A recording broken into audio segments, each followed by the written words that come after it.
Day. Joining us now, the Speaker of the House of Representatives of the great state of Mississippi, Philip Gunn. Mr. Speaker, good to see you, sir. Hello, Gerard. Good afternoon. Great to be here. Thanks for having me. Well, last time you were here, you were just getting started, and you've been down there for about a month now. About a month. About a month, yeah. In fact, right at it. I think we started January 3rd. What's That's today? right. March 1st? I mean, February 1st? Yeah. Yeah, I'm getting ahead of myself. I wish it was March 1st. Yeah.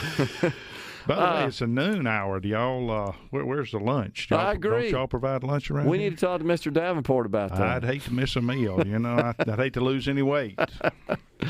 Well, you guys have been busy down there. We've seen some bills making their way and some burning the midnight oil, even some late committee meetings going on. Yes, sir. I think we've talked about this before. Just as a refresher for the listeners, the legislative process operates on deadlines. Not every state does, by the way. Some states just meet until they're tired of meeting, but I think that's a bad way of doing it.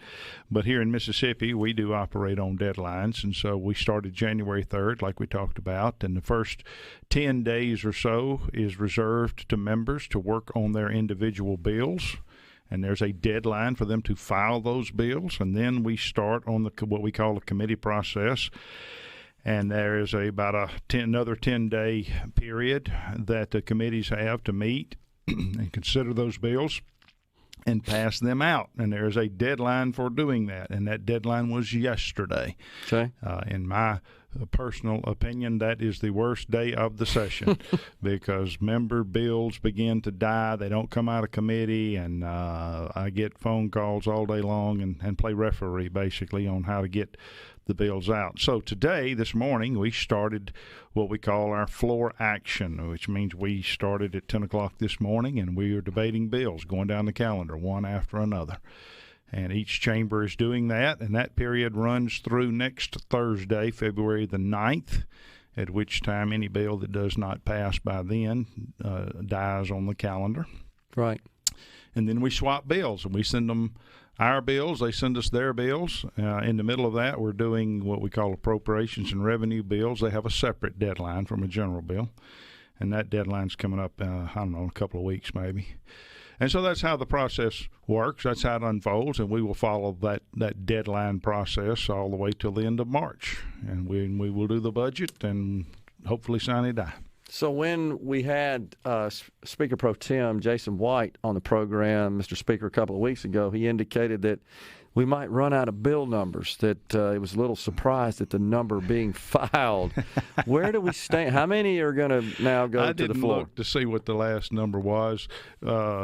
We did have a record number of bill requests. Now, just as in the way of again, process, the members are the only ones who can sponsor bills. So if you have an idea out there, you have to convince your legislator that it's a good idea and be willing to put his or her name on that bill to file it.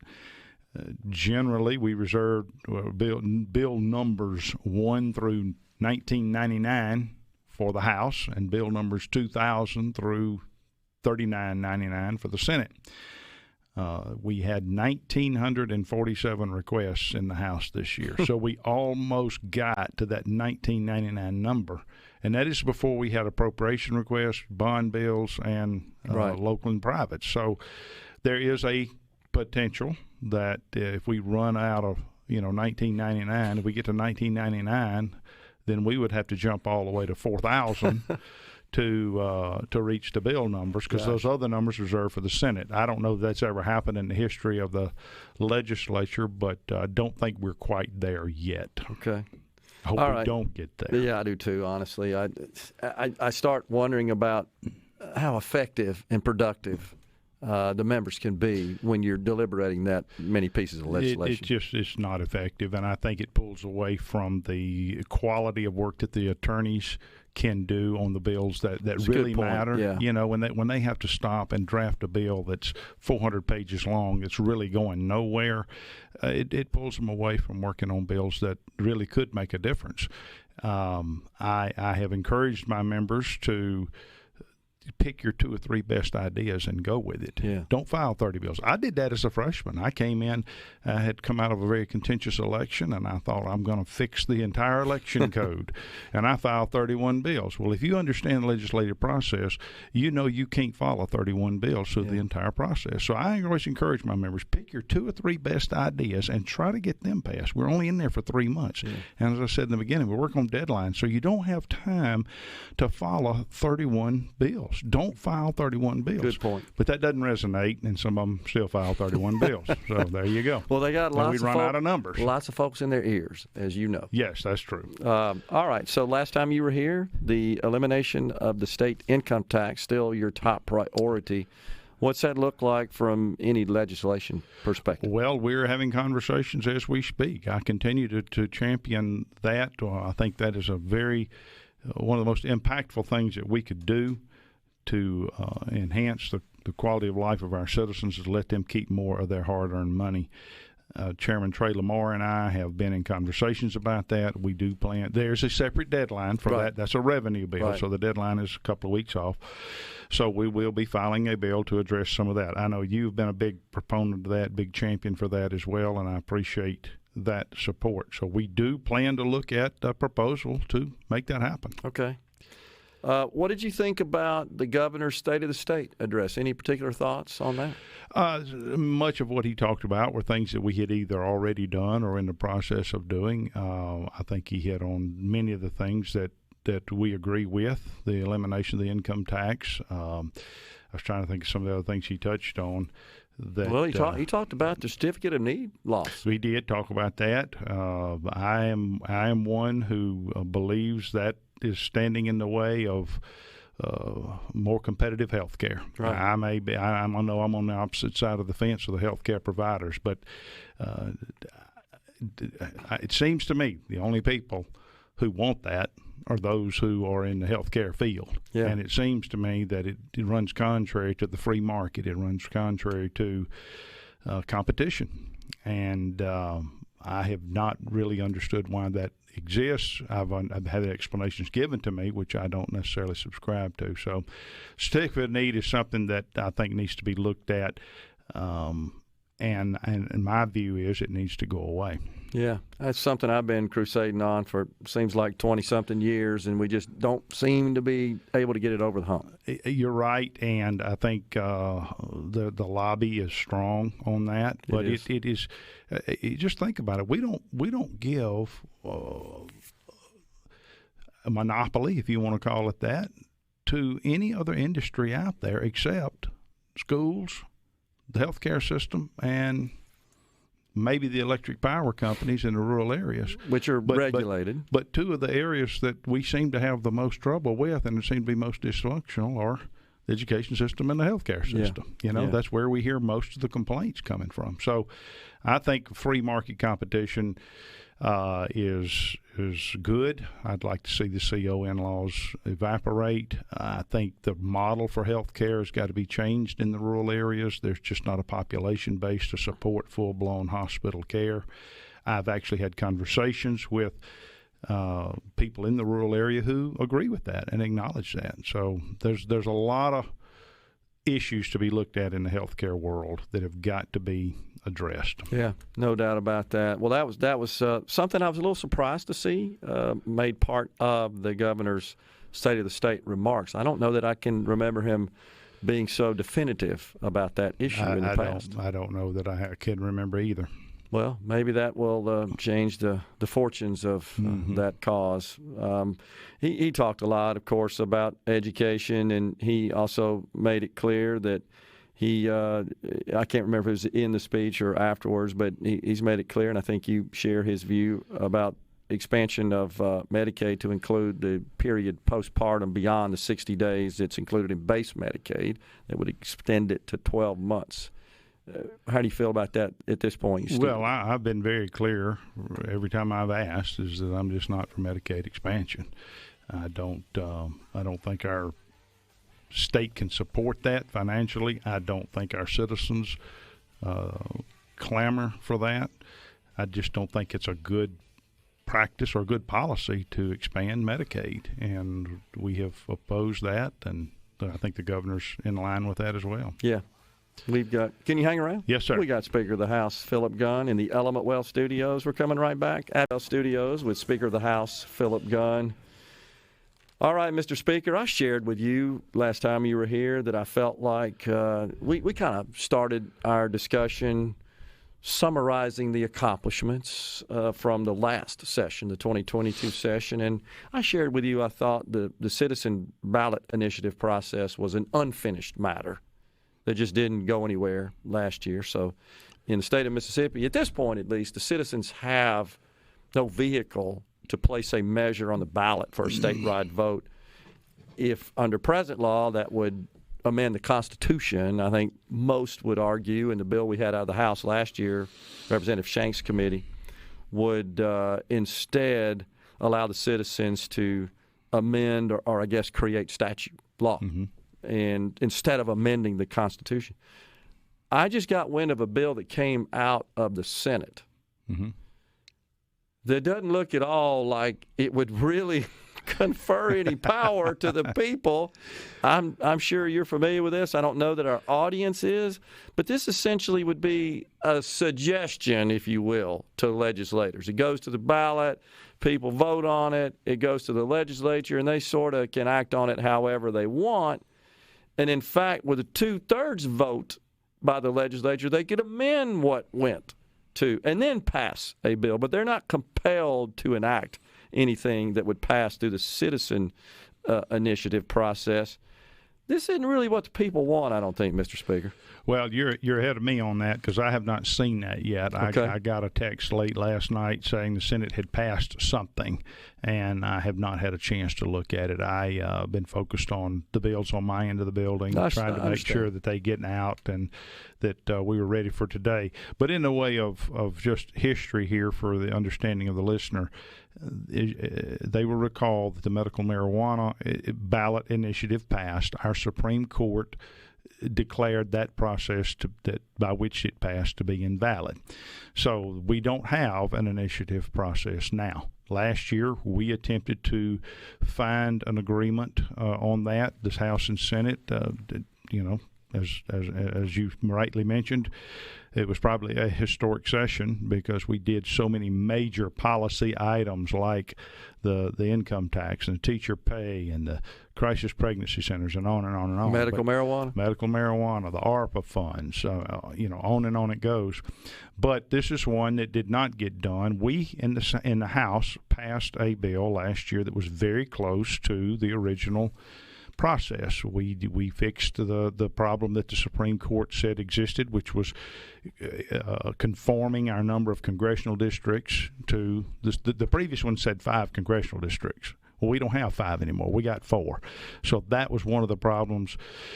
We changed it to just say ever how many we got, that's how many is going to be required. And then we changed as far as it. Signatures, just as far as the signatures that you have to achieve and obtain.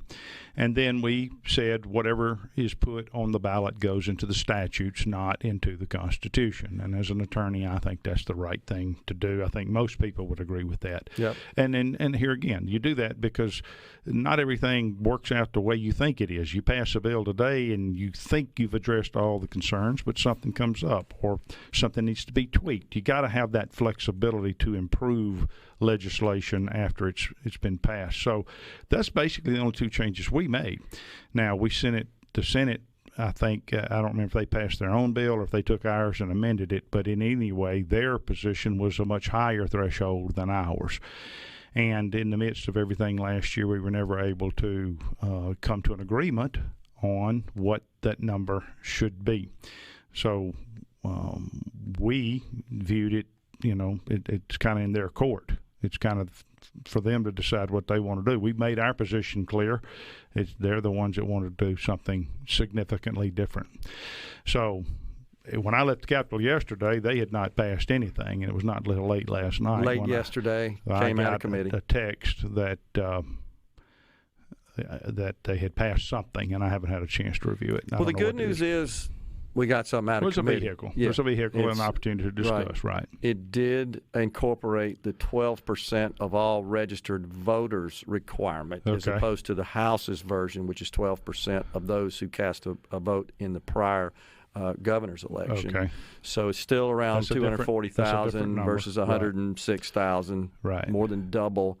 So that's embedded in there. But I think the most shocking aspect of it to me was that it really doesn't hold any weight. It's just, if you guys want to put this together and vote on it and send it to us, we'll take it under advisement, so to speak, as opposed to, oh yeah, this people spoke, we're going to have to enact that into law. I got you. And that's my understanding of it at this point. But I talked to a couple of senators when I was up at the Capitol late last night on another matter, and they said, well, we got something out of committee, and that's all I got. So very good. Now we have some details. We'll look at it when it comes across. Yep, we'll see where that goes.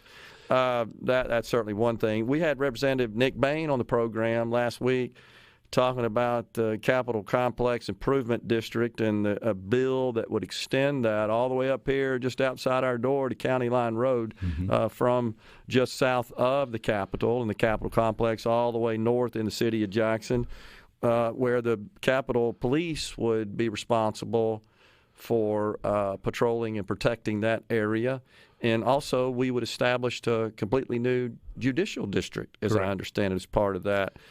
He indicated that the mayor and the city leaders were on board with that, in particular the mayor, but the mayor's come back and said, no, we're not for this. I saw there was a little protest outside the Capitol yesterday afternoon. I wasn't sure if you were aware of that, but when I was entering, that was just breaking up. Okay. So, and it's people in Jackson that don't want this to happen. What do you think here? Well, I'm all for it. I think we need to create a capital city improvement district. I've been one of the ones that's been pushing for that. I think we need an enhanced police force within that area.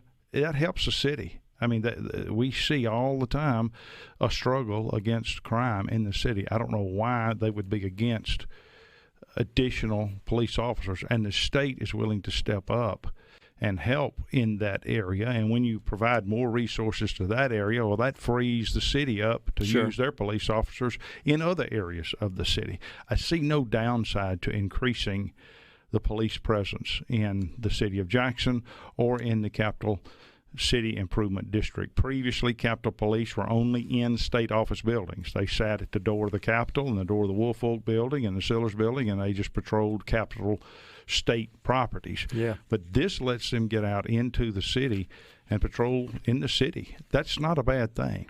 Then the creation of the court system, I think, is what they probably are most upset about. And again, there's a tremendous backlog in this. My understanding anyway, there's a tremendous backlog with the criminal justice system in Hinds County and in other areas. And we don't have a jail, by the way. Don't have a jail. So what this would do, and again, I've got to go back and make sure I'm right on this, so don't hold me to it, but all we're talking about is creating a prosecutor and a judge to take on more of the criminal cases that occur. And when the criminals know there's an enhanced police force and a judicial system that's going to prosecute you, and a jail, it discourages crime, and they go elsewhere, and it frees up the resources with our current court system to handle the other matters, the civil cases, the car wrecks, the chancery matters. It takes that criminal burden off of them so that they are more efficient and can do and provide better service. So I don't see a downside on any front to this proposal. Well, let's be honest. The catalyst for this was what you have to admit is the failure of leadership in the city of Jackson. I agree.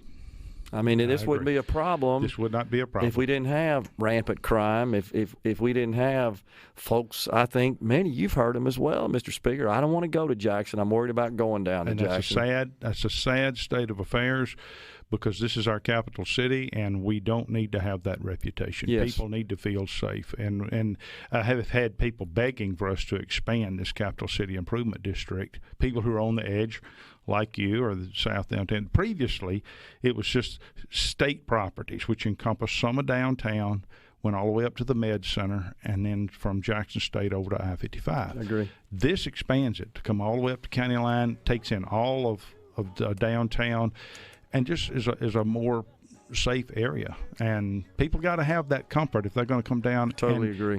Go to restaurants on a Friday night or stay in our hotels or do whatever. It would help the economy of the city as well. Absolutely would help the economy. Yeah. You got to get back. I want to talk to you about the gender reassignment bill. Yeah, I can do that. Okay. I've got a 1 o'clock meeting, but Okay. I can We'll I can get through stay that. with you. Okay. I'll stay with We've you. got Speaker of the House Philip Gunn in the Element Well Studios. We're coming right back. It's Speaker of the House Philip Gunn is our guest. We appreciate you staying around with us, Mr. Absolutely. Speaker. I know you got to get back, but I wanted to touch on something that you have been very passionate about. I have as well, and that is legislation that would essentially prohibit gender reassignment surgery being performed on minors. Yes, sir. Absolutely. In the state of Mississippi. As far as things that we have done thus far in the session, I would have to point to that as the most transformative, impactful piece of legislation that we have done in the first month. And it was something that was so critically important, we took it up early in the session. We see around the country where those who would push the transgender agenda, and most of these health providers have significant dollars tied up into that for them. Yep. We have seen in places around the country where these things are being given to minors.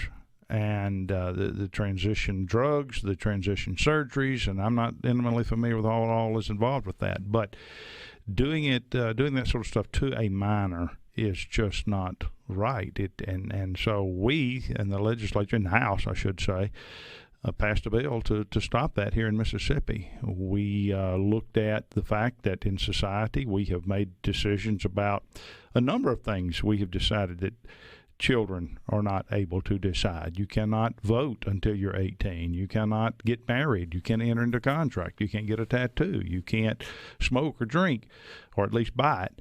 And we've decided that they're not mature enough to make those kinds of decisions. And even if you walked in and said, hey, my 12-year-old is mature and he pays attention to politics, I think he ought to vote, we're still not going to let that 12-year-old vote. So those things, many of those things don't have permanent lifelong consequences. If we're not going to let children make decisions about those things, we certainly shouldn't let them make decisions as permanent as changing their sex until they're of age of majority, which is 18. Even in situations, and this is normally the objection that I've heard, and I'll get you to comment on this, react to this, is that, we as Republicans don't interfere with the raising of a child. We stay out of family matters in that respect. But to me, this looks like, no, in fact, we're trying to protect an innocent child from abusive parents. Well, you're absolutely right. This is a child protection bill, and what you've just said is, like I said, is just not absolutely true in those other areas. Society, including Republicans, have determined you can't vote till you're 18. You can't buy alcohol or cigarettes. You can't get married. Sure. We have decided as a society, that ain't Republican or Democrat. That's right. As a society, we recognize children, individuals, are not capable of making certain decisions until they get of age. And this entire bill is a child protection bill, because so many times we have seen that children who at one stage in their life feel this way, 10 years, 20 years from now, realize that as they mature and get older and get more information, they realized it was just a phase they were going through, and that we should give them the time to work through that. We had an individual at the press conference last week who was a young lady who went through this, and she gave personal testimony as to the struggles that she went through and how grateful she was that she didn't have the financial ability to follow through with all this. And you can hear stories like that, all across the country. Countless. All over the place. Yeah. And so we're just saying we're going to protect our children from this until such time as they have the ability to make their own decisions. Yeah. Yeah, and I'm glad to see that I think we got bills that made it out on both houses, I believe, regarding this, if I'm not mistaken. I don't recall that there's a Senate bill. Okay. We passed it out of the House, right. and it has now gone to the Senate. Okay. And, of course, going back to our original conversation, it is not yet time for them to take up many of the bills. They're working on their bills as we are working on ours. Okay. All right. I stand corrected on But that. I do hope that they will take it up and that they will pass it and pass it soon. Yeah. I feel like it has a pretty good chance. I can't imagine that it wouldn't. And I know you and I talked about this one-on-one offline last week. How did we get here? Why are we even – it's crazy to me that we're even having this discussion. That's right. This just seems so painfully obvious. It in some quarters is a political agenda by many. It is a cultural push that is taking place, that is affecting forever the lives of some young people, and we're trying to guard against that. Yeah, it absolutely makes no sense. Something else that the governor talked about that's related to this, Mr. Speaker, in his State of the State, was a bill that would essentially codify parental rights. Right. Your thoughts about that? I'm all for it. Sponsored a bill with my name on it to do that. Okay. We ended up yesterday receiving quite a bit of concern over some things that were in that bill from the education community.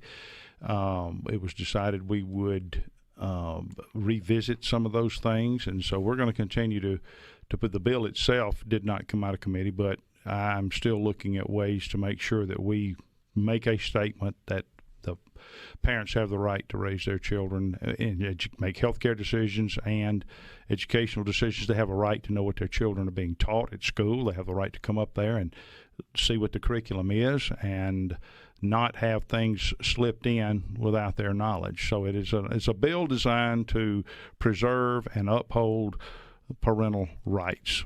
And we're going to continue to work on that and try to make sure we get something like that passed this session. That's another one of those, Mr. Speaker, that's it's a bit stunning that we have to do that, honestly. And I would argue that for decades, it seems like we heard from the education community that if we just had more parental involvement in the children's education, you remember that, we would have better education. Now we're trying to get the parents more involved, and you're saying, no, once they get here, we own them. Well, I think you see this around the country, and maybe even here in Mississippi, but I know all of us have seen on the news around the country where school boards and the education community says, hey, leave it to us. We know what's best and stay out of our way. Yeah. And I'm not saying that happens here in Mississippi. Yeah. I'm saying we've seen it in other parts of the country, particularly Virginia, where I think they said that they were parents were terrorists or something like that. That's the kind of stuff we don't need here in Mississippi. Just one of the strengths we have in our state, I believe, is parental involvement and stable families, and we want to enhance that and give opportunities for that to flourish. And that's what this bill is designed to do. It is not designed to put burdens on the school system or attack the school system, but it is designed to preserve the right of parents to make educational decisions for their kids, what they're being taught, know what they're being taught.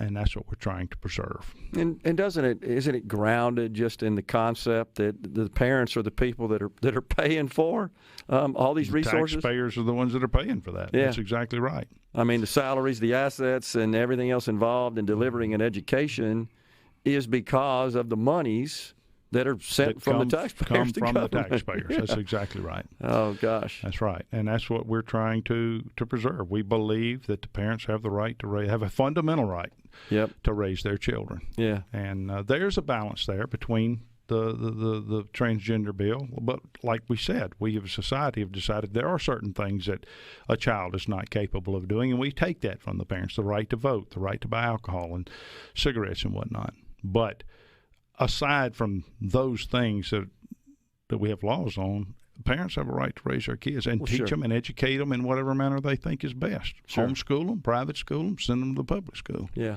absolutely. Well, the gender reassignment thing to me sort of rises to the level of would we allow a parent to, say, dismember a child, just chop their arm off because they had a whim one day. That's kind of what this is about. That is a great distinction between what you're talking about. You're right. We're not going to let parents make that decision. And in some parts of the country, we've seen that take place. Yeah. And this is why the transgender bill stands in the gap and protects children against those. It lets the child make the decision for themselves when they become of age. Yeah. Totally agree. All right, what else is on your list of things you're tracking and you're advocating for? Well, we're bringing a big push to bring forward a number of bills that are going to, we hope, as a result of the overturning of the Roe versus Wade decision, we're making a big focus on making adoption cleaner, easier, less costly. We're looking at the foster care system. We're looking at enhancing the tax credit that you and I have talked about to let private industry support our crisis pregnancy centers. Yeah. We're going to be coming forward in the next week with a number of bills that are focused on helping our mothers and families raise their children, and that's a big focus of this session for us in the House. Looking forward to it, Mr. Speaker. Thanks for coming in, and thanks for staying on. Absolutely. With us as well. Always a pleasure to be with you. Yes, sir. Thank you, Gerard. Speaker of the House, Philip Gunn, has been our guest on Middays. We're coming right back with a final segment.